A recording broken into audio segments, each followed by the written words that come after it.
அனைவருக்கும் வணக்கம். செந்தில் பாலாஜி மருத்துவ சிகிச்சைக்காக வெளிநாடு சென்றுள்ளார் அப்படின்னு இன்னைக்கே தமிழ்நாட்டு மீடியாக்கள்ல ஒரு பிரேக்கிங் நியூஸ் வரலாம். ஏன்னா நிலம் அந்த அளவுக்கு மோசமா இருக்கு.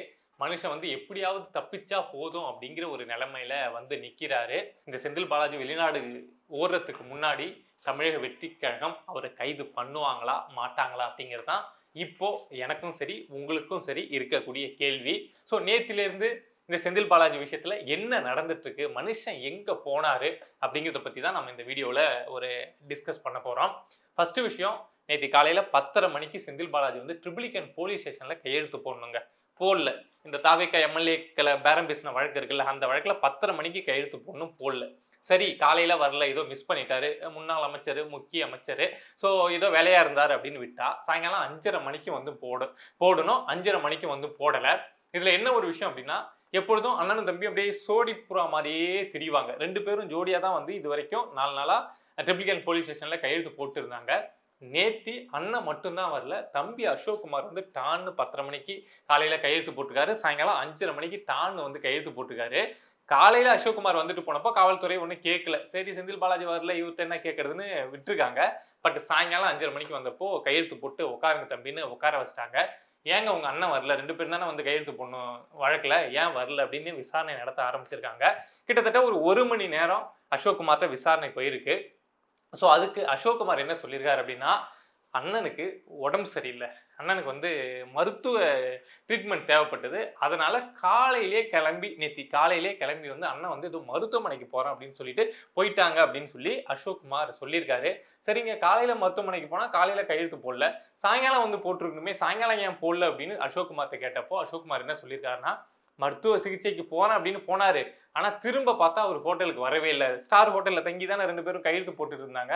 ஸோ அந்த ஹோட்டலுக்கு வரவே இல்லை அப்படின்னு சொல்லிட்டு அசோக்குமார் காவல்துறைக்கு பதில் கொடுத்திருக்காரு. ஸோ இந்த தலைமறைவுக்கு பின்னாடி இருக்கக்கூடிய பாசிபிலிட்டிஸ் என்ன, இந்த செந்தில் பாலாஜி என்னென்ன வேலைகள் செய்வதற்கான வாய்ப்பு உண்டு அப்படின்னு சொல்லிடுவோம். இதுல இந்த 2 வழக்கையும் போட்டு வீடியோ பார்க்கக்கூடியவங்க குழப்பிக்க கூடாது. ஒன்று, தாவேக்கா எம்எல்ஏக்களை பேரம் பேசி ஆட்சி கவிழ்ப்பு முயற்சி பண்ணார்ல, அந்த வழக்கு அப்படிங்கிறது ட்ரிபிளிகன் போலீஸ் ஸ்டேஷன்ல கையெழுத்து அப்படிங்கிறது போட்டுட்டு இருக்க வழக்கு. ஸோ அந்த வழக்குல சென்னை உயர்நீதிமன்றம் செந்தில் பாலாஜியும் அவருடைய தம்பி அசோக்குமாருக்கும் முன்ஜாமீன் கொடுத்துட்டாங்க. இது ஒரு வழக்கு.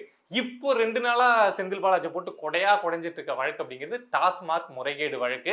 இந்த டாஸ்மார்க் முறைகேடு வழக்குல தான் சென்னை உயர்நீதிமன்றம் செந்தில் பாலாஜிக்கு முன்ஜாமீன் கொடுக்க முடியாது அப்படின்னு சொல்லிட்டாங்க.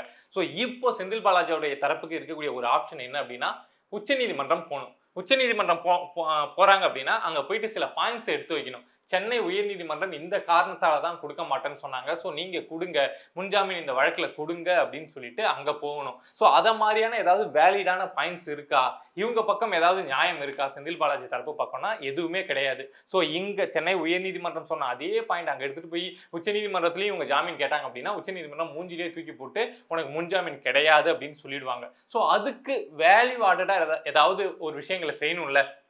முக்கியமான அட்வொகேட்ஸை வச்சு போவாங்க, முகுல் ரோஹட்டியோ இல்லை கபில் சிபில் மாதிரியோ, நான் சொன்னா ஜட்ஜே கேட்பாருப்பா அப்படிங்கிற மாதிரி இருக்கக்கூடிய அட்வொகேட்ஸ் இருப்பாங்கல்ல. ஸோ அதை மாதிரியான நபர்களை வச்சு போவாங்க. ஆனால் அவங்களுக்கு சில வேலிட் பாயிண்ட்ஸ் வேணும்ல.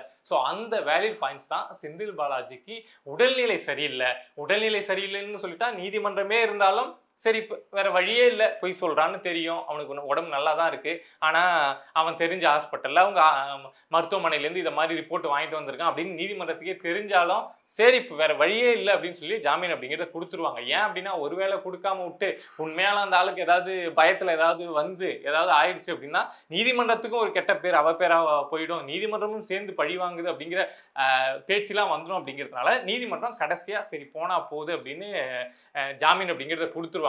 ஆனா செந்தில் பாலாஜி இன்னொன்னும் பண்ணலாம். ஏற்கனவே நம்ம இந்த நெஞ்சு வலி டிராமா இதெல்லாம் போட்டுட்டோம், மக்கள் நம்மளை பார்த்து சிரிச்சுட்டாங்க, ஸோ திரும்ப நாம இதை மாதிரி டிராமாலாம் போட்டோம்னா ரொம்ப நக்கல் நெய்யாண்டியா போயிடும், நம்மளை பார்த்து கேலி கிண்டல் பண்ண ஆரம்பிச்சிருவாங்க அப்படின்னு மனுஷன் தலைமறைவாகவே இருந்துக்கிட்டு சுப்ரீம் கோர்ட்ல இதுக்கு முன்ஜாமீன், இந்த டாஸ்மார்க் முறைகேடு வழக்குல முன்ஜாமீன் கிடைக்கிற வரைக்கும் ஃபைட் பண்ணுவதற்கான வாய்ப்பு அப்படிங்கிறது உண்டு. ஸோ ஒரு பக்கம் டாஸ்மார்க் முறைகேடு வழக்குல முன்ஜாமீன் அப்படிங்கிறது கிடைக்கணும். அதுக்கு செந்தில் பாலாஜி என்னென்ன விஷயங்கள்லாம் பண்ணுவாரோ அதுக்கான முயற்சி தலைமறைவா இருந்துகிட்டோ மருத்துவமனையில இருந்துகிட்டோ நடக்கும். ஆனா அதே டைம்ல இங்க என்ன நடக்கும் அப்படின்னா, இந்த தாவேகா எம்எல்ஏ கிட்ட பேரம் பேசின வழக்குல முன்ஜாமீன் செந்தில் பாலாஜிக்கு கொடுத்துட்டாங்க. முன்ஜாமீன் உயர்நீதிமன்றம் கொடுத்துட்டு நிபந்தனையா தான் கையெழுத்து போட சொன்னாங்க. சோ இப்போ மனுஷன் இங்க கையெழுத்து போடாம இருக்காருல்ல. சோ இந்த விஷயத்தை கையில எடுத்து காவல்துறையோ தமிழ்நாடு அரசோ உயர்நீதிமன்றத்துக்கு போனாங்கன்னா, நீங்க கையெழுத்து போட சொன்னீங்க, ஆனா அவர் வந்து கையெழுத்து போடல, ஏற்கனவே 15 நாள் டிலே பண்ணி தான் வந்து கையெழுத்து போட ஆரம்பிச்சாரு, ஆனா கையெழுத்து போட்ட 3 நாள் தான் முழுசா போட்டாரு, 4வது நாள்ல இருந்து வந்து கையெழுத்தே போடல அப்படின்னு சொல்லிட்டு சென்னை ஹைகோர்ட்டுக்கு வந்து நம்ம தமிழ்நாடு அரசு போனாங்க அப்படின்னா, உயர்நீதிமன்றம் இந்த வழக்குல இருக்கக்கூடிய முன்ஜாமீனை ரத்து பண்ணுவதற்கான வாய்ப்பு அப்படிங்கிறது உண்டு. எப்படியோங்க அவர் கழுத்தை சுத்தி 5 கத்தி இல்ல, 10 கத்தி இல்ல, இன்னும் பல வழக்குகள், இன்னும் நிறைய வழக்குகள் அவர் மேல இருக்க வழக்கு, எதை வேணாலும் தாவேகா அரசு கொண்டு வந்து வரட்டும், சுத்தி வேணாலும் வைக்கட்டும், அதெல்லாம் நமக்கு பிரச்சனை கிடையாது. அவர் மருத்துவமனையில இருக்கட்டும், அதை பத்தி எங்களுக்கு, மக்களாகிய எங்களுக்கு அதை பத்தி கவலை கிடையாதுங்க. எங்களுக்கு இருக்கக்கூடிய கவலை, செந்தில் பாலாஜியை எப்போ கைது பண்ணுவீங்க, நாங்க எப்போ திரும்ப சிறையில் அவரை பார்க்கலாம், இவ்வளவு ஆட்டம் போட்டாரு, என்னென்ன பண்ணாரு, தாவேகாவுக்கு தனிப்பட்ட முறையில வன்மத்தோட செயல்பட்டதை தாண்டி இந்த மக்களுக்கு எதிராக என்னென்ன விஷயங்கள்லாம் செஞ்சாரு, ஸோ அவரை எப்போ கைது பண்ணுவீங்க அப்படிங்கிறது தான் தமிழ்நாட்டுக்கு மக்களுக்கு இருக்கக்கூடிய ஒரு பெரிய கேள்வி. அதை மட்டும் இந்த தாவேகா அரசு செஞ்சுட்டாங்க அப்படின்னா கண்டிப்பா சொல்றேன், மக்கள் வந்து தூக்கி வச்சு கொண்டாட ஆரம்பிப்பாங்க. செந்தில் பாலாஜியவே கைது பண்ணிட்டாங்க அப்படின்னா அடுத்தடுத்து தாவேகா அரசு எடுக்கக்கூடிய நடவடிக்கைகளுக்கு மக்கள்கிட்ட இருந்து பெரிய வரவேற்பு இருக்கும். ஏவாவேலு ஒரு ரைடு போறாங்களா, இந்த மனுஷன் நீ தூக்கிடுவாங்கப்பா, உதயநிதியவே இவங்களாம் தூக்குனாலும் தூக்குவாங்கப்பா, செந்தில் பாலாஜியவே தூக்குனாங்க, அடுத்தடுத்த ஆளுங்கெல்லாம் தூக்க மாட்டாங்களா அப்படின்னு சொல்லிட்டு தாவேகா அரசு திமுக எதிர்ப்புல ரொம்ப தீவிரமா இருக்காங்க. எவன் ஊழல் செஞ்சானோ, எவன் கொள்ளை அடிச்சானோ எல்லாரையும் தூக்கிடுவாங்க அப்படிங்கிற ஒரு பெரிய நம்பிக்கை மக்களுக்கு வரும். ஆனா இந்த செந்தில் பாலாஜி இந்த அளவுக்கு வசமா வாட்டமா நல்லா கக்கத்துல மாட்டின மாதிரி மாட்டியிருக்காரு. இந்த சுச்சுவேஷன்லயும் தாவேகா அரசு அவர் கைது பண்ணாம இந்த வழக்குலயும் ஏதாவது முன்ஜாமீன் வாங்க விட்டு இந்த வழக்குலேருந்தும் தப்பிக்க விட்டாங்க அப்படின்னா, என்னப்பா அது பிஜேபி செஞ்ச மாதிரியே நீங்களும் செய்றீங்க, பிஜேபி இப்படிதான் பண்ணுவாங்க, கைது பண்ண போறோம், கைது பண்ண போறோம், திமுக ஆட்சியில் அந்த அமைச்சர் இந்த அமைச்சர்னு மிரட்டுவாங்க, ஆனா ஒருத்தரையும் கைது பண்ணவே மாட்டாங்களே, அதே மாதிரிதான் இந்த தாவேகா அரசும் செய்தா அப்படிங்கிற ஒரு எண்ணமும் மக்களுக்கு வரும். தாவேகா அரசு நினைச்சா கைது செய்யலாம் அப்படிங்கிற இடத்த தான் செந்தில் பாலாஜி இப்ப வாட்டமா, முன்ஜாமீனும் கிடைக்கல, இந்த வழக்கிலையும் கைது பண்ணலாம் அப்படிங்கிறப்போ ஒரு வாட்டமா செந்தில் பாலாஜி மாட்டியிருக்காரு. பட் தாவேகா அரசு என்னத்துக்காக யோசிச்சுட்டு இருக்காங்க, மனுஷன் தலைமறைவாயிருக்காரா, இல்ல வெளிநாடு, இன்னும் லுக் அவுட் நோட்டீஸ்லாம் செந்தில் பாலாஜிக்கு வெளியில இல்ல, ஸோ அதனால வெளிநாடு தப்பிச்சு போற பிளான்ல இருக்காரா அப்படின்னு தெரியல. கண்டிப்பா வெளிநாடு தப்பிச்சு போற பிளான் அப்படிங்கிறது இருக்கும். ஸோ அதுக்கு முன்னாடி தமிழக வெற்றி கழகம் இந்த செந்தில் பாலாஜியை கைது பண்ணி ஏதாவது ஒரு நல்ல செய்தி கொடுத்தாங்க அப்படின்னா அது தமிழக வெற்றி கழகத்துக்கு மட்டும் நல்ல செய்தி கிடையாது, மக்களாகிய நமக்கும் ஒரு நல்ல செய்தி தான். இந்த ஒரு ஆளை பிடிச்சாங்க அப்படின்னாவே மக்களுக்கு ஒரு திருப்தி வர ஆரம்பிச்சிடும்.